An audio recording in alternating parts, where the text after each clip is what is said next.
Hello बच्चों, now let's do this problem. Normals हैं at the points P and Q of the parabola y square equal to 4ax। ये intersect करती हैं तीसरे point R पे on the curve. Then the product of the ordinates of P and Q क्या होगा, ये पूछा हुआ। तो बेसिकली ये कुछ ऐसा केस है कि पी और क्यू पे जो नॉर्मल्स हैं वो पैराबोला पे आर पे मीट करती हैं। तीसरे पॉइंट जो है आर, वो भी पैराबोला पे ही है। तो जो पी और क्यू के जो ऑर्डिनेट्स होंगे उनका प्रोडक्ट क्या बनेगा। तो अब इसमें एक कंसेप्ट रिकॉल करें कि जब भी कोई तीन नॉर्मल्स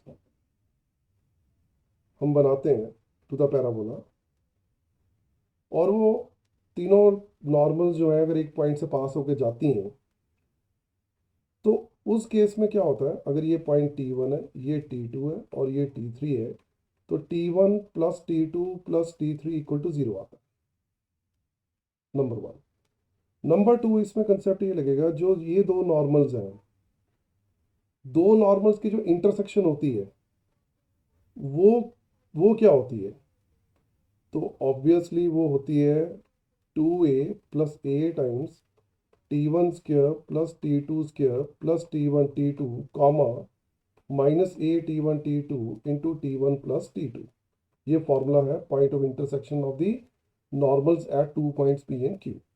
अब अकॉर्डिंग टू द स्टेटमेंट ये कह रहा है कि ये जो R का ये वाला कोऑर्डिनेट है वो पैराबोला के ऊपर लाई करता है, तो इसलिए ये किसके बराबर होगा, minus a T1 T2 into T1 plus T2 equal to, ये हमारा बराबर होगा 2a T3 के, जो R का कोऑर्डिनेट्स है, मान लो T3 पैरामीट्रिक है कोऑर्डिनेट, तो इसके एक्चुअल कोऑर्डिनेट्स क्या होते हैं, a T3 square comma 2a T3। तो ये इसके बराबर है। तो अब एक तो ये कट गया इसमें, T1 प्लस T2 को मैं लिख सकता हूँ माइनस T3, तो अब दोनों तरफ से T3 भी कट जाएगा। और मेरे पास अब क्या आ गया, T1 T2 इक्वल टू 2, ये चीज़ आ गई। और मुझे निकालना क्या है, 2a T1 into 2a T2, तो 4a² T1 T2।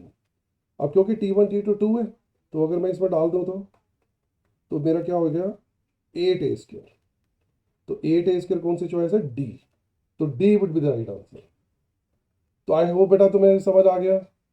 इसमें जो ये पूरा प्रॉब्लम है ये इस कंसेप्ट के ऊपर बेस्ड है कि पी और क्यू पे जो नॉर्मल्स है वो इंटरसेक्ट करती हैं, उनका पॉइंट ऑफ इंटरसेक्शन, और वो पॉइंट क्योंकि पैराबोला के ऊपर है तो उसकी कंडीशन लगा दी।